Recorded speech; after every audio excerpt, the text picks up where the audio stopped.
যারা iPhone AC কেনার জন্য অধীর আগ্রহে বেশ কিছুদিন ধরে অপেক্ষা করতেছেন, অনেকেই তো ২-৩ বছর ধরেই অপেক্ষা করতেছেন যে আইফোন এসির নতুন মডেলটা রিলিজ হলে কিনবেন। সো তাদের জন্য আজকে সুসংবাদ এবং দুঃসংবাদ ২ টাই আছে।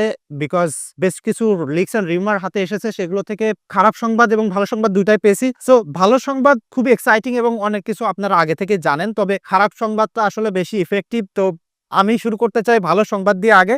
সেটা হচ্ছে যে গত ১ তারিখে কিন্তু আইফোন এসি 4 বা অ্যাফোর্ডেবল আইফোনের মডেল যেটা, তো এটার যে কভার আমরা মার্কেটে পাবো সেইটার রেন্ডার কিন্তু লিকস হয়েছে এবং সেখান থেকে একটা জিনিস আমরা কনফার্ম হয়েছি যে এই আইফোন এসি 4 এ কিন্তু কোনো প্রকার ক্যামেরা কন্ট্রোল বাটন থাকছে না। তবে এই যে মিউট বাটনের জায়গায় নতুন করে তারা যে অ্যাকশন বাটনটা এনেছে, সেই অ্যাকশন বাটন আমরা ওখানে দেখতে পারবো।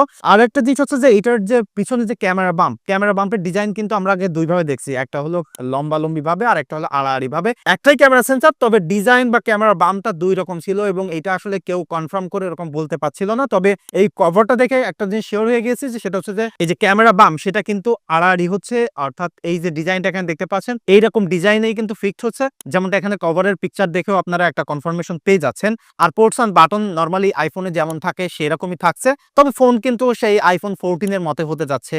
আমি এর আগে অনেকগুলো ভিডিও বানিয়েছি, যারা একদম বিস্তারিত স্পেসিফিকেশন জানতে চান তারা ওখান থেকে দেখে নিতে পারেন।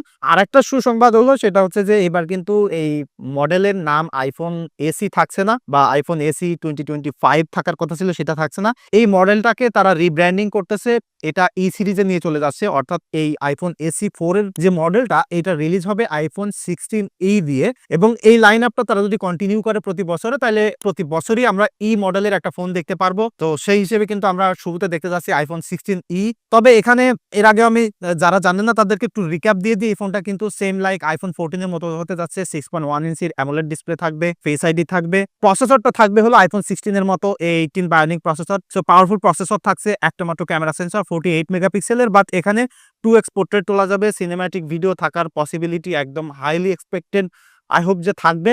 সো ওভারঅল গ্রেট একটা কম্বো হতে যাচ্ছে, এবং যারা এই ফোনটার জন্য অপেক্ষা করতেছেন তারা ডেফিনেটলি ভালো করতেছেন। বিকজ অ্যাপেলের যে এক্সপিরিয়েন্স সেটা পাইতে গেলে ব্র্যান্ড নিউ ফোন হিসেবে ডেফিনেটলি আইফোন 16 টা কিন্তু দারুণ একটা চয়েস হতে যাচ্ছে। তবে ব্যাড নিউজ যেটা সেটাতে এবার আসি, সেটা হচ্ছে যে ভাই এটা আসলেই ব্যাড নিউজ। এবার দাম আরো বেড়ে যাচ্ছে, অর্থাৎ টু বি এক্সাক্ট $70 বেশি দাম হতে যাচ্ছে। গতবার কিন্তু 2022 সালে সর্বশেষ যখন আইফোন এসি 2022 রিলিজ হয়েছিল তখন কিন্তু এটার দাম ছিল $429, ওটা বেস ভেরিয়েন্টে ছিল। এবার বেস ভেরিয়েন্টটা হতে যাচ্ছে $70 বেড়ে $499, অর্থাৎ $500 দাম হতে যাচ্ছে। সো $70 যখন ইন্টারন্যাশনালি বাড়তেছে, বাংলাদেশে ব্যবসায়ীরা কি পরিমাণে বাড়াবে সেটা আসলে সময়ের অপেক্ষা, দেখলে আমরা বুঝতে পারবো। তবে দাম বাড়া ছাড়া আর কোনো ব্যাড নিউজ নাই, মোটামুটি আর সব ঠিকঠাক আছে। সো যারা কিনতে চাচ্ছিলেন বা কেনার জন্য অপেক্ষা করতেছেন তারা ডেফিনেটলি আরো একটু টাকা বেশি করে জমান, এবং ফোনটা কিন্তু ভেরি সুন রিলিজ হতে যাচ্ছে মার্চ 2025 এ। সো এখন তো জানুয়ারি চলতেছে, সো ফেব্রুয়ারি, মার্চ।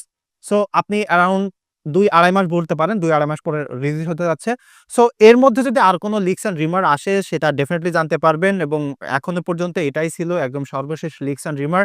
এবং এছাড়া এটার ডিটেইল কিন্তু আরো অনেক ভিডিও আছে আমার চ্যানেলে, সেটা আপনারা দেখে ফেলতে পারবেন। ইভেন অন্যান্য লিকস অ্যান্ড রিমার দেখতে চাইলে ডেফিনেটলি চ্যানেলটা সাবস্ক্রাইব করতে পারেন। দেখা হচ্ছে পরবর্তী ভিডিওতে। ধন্যবাদ সবাইকে।